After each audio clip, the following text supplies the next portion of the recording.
हमारी हिंदी की किताब हिंदी भाषा और नैतिक मूल्य का पहली इकाई का दूसरा चैप्टर है दिमागी गुलामी। ये एक निबंध है और इसके लेखक हैं राहुल सांकृत्यायन। राहुल सांकृत्यायन सच्चे अर्थों में जनता के लेखक थे। वे आज जैसे कथित प्रगतिशाली या प्रगतिशील लेखकों की तरह नहीं थे। आपने कई बार यातनाएं भी झेली, जमींदारों ने आपके ऊपर अत्याचार किए, लेकिन आप कभी भी अपने संघर्ष से पीछे नहीं हटे। और आपकी ये रचना जिसका कि नाम दिमागी गुलामी है, ये जो कि एक निबंध है, हम सबके लिए एक आईने की तरह है कि किस तरह से हमें अपने रूढ़िवादियों और अंधविश्वासों से बाहर निकलना है। आइए हम देखते हैं कि इस निबंध के माध्यम से राहुल सांकृत्यायन ने हमें क्या कहा है। समाज को पीछे की ओर धकेलने वाले हर प्रकार के विचार, रूढ़ियों, मूल्यों, मान्यताओं, परंपराओं के खिलाफ उनके मन में गहरी नफरत थी और इसी के विरुद्ध उन्होंने अपनी कलम उठाई और ये निबंध लिखा। आइए देखते हैं इस निबंध में किस प्रकार के विचार समावेश किए गए हैं। आप लिखते हैं कि जिस जाति की सभ्यता जितनी पुरानी होती है, उसकी मानसिक दास्ता के बंधन भी उतने ही अधिक होते हैं। भारत की सभ्यता पुरानी है, इसमें तो शक नहीं, और इसलिए इसके आगे बढ़ने के रास्ते में रुकावटें बहुत अधिक हैं।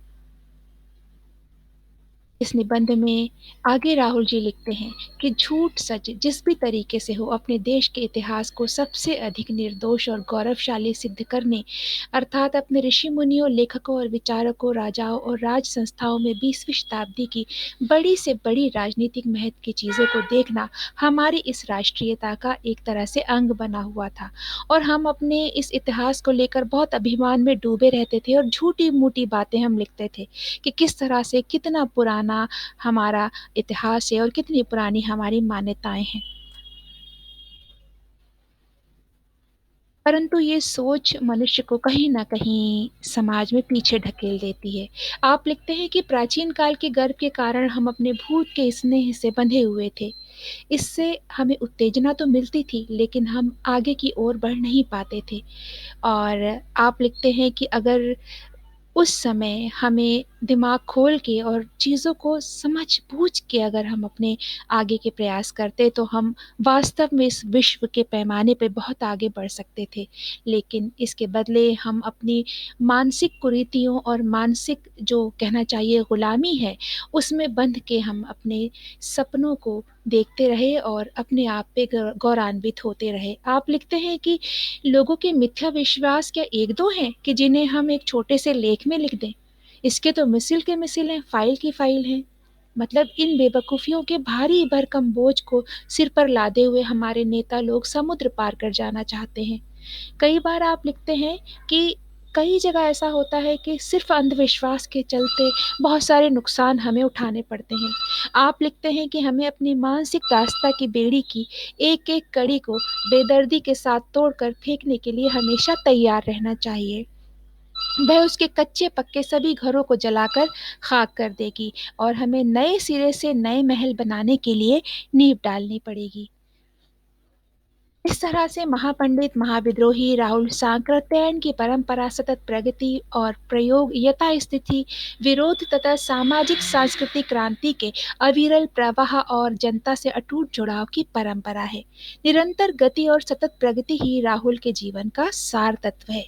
नकारात्मक परंपराओं पर प्रचंड प्रहार और रूढ़ि भंजन राहुल के चिंतन का केंद्र बिंदु है। तर्क और विज्ञान में उनकी आस्था अटूट थी। इस तरह की शिथिलता, गतिरोध, कूपमंडूकता, अंधविश्वास, तर्कहीनता, यथास्थितिवाद, पुनरुत्थानवाद और अतीतोन्मुखता के वे कट्टर शत्रु थे। शब्द और कर्म, सिद्धांत और व्यवहार की एकता की वे प्रतिमूर्ति थे। वे एक सच्चे और निर्भीक क्रांतिकारी बुद्धिजीवी थे। भागो नहीं दुनिया को बदलो, यह उनके जीवन का सूत्र वाक्य था। इस तरह से दार्शनिक, विचारक, इतिहासकार, भाषा शास्त्री होने के साथ राहुल एक लोकप्रिय जननेता भी थे। और इस माध्यम से, इस निबंध के माध्यम से हमें एक महान लेखक के जो विचार थे उन्हें समझने की हमें प्रेरणा मिली। और इन सब से यानी आज से ठीक 50 वर्ष पहले इस निबंध को लिख दिया गया, लेकिन अगर हम उसके बारे में देखते हैं तो आज के समय में भी वो बहुत ही जीवंत हमें सिद्ध होता दिखता है। मैं आपकी एफसी टीचर गौसिया खान।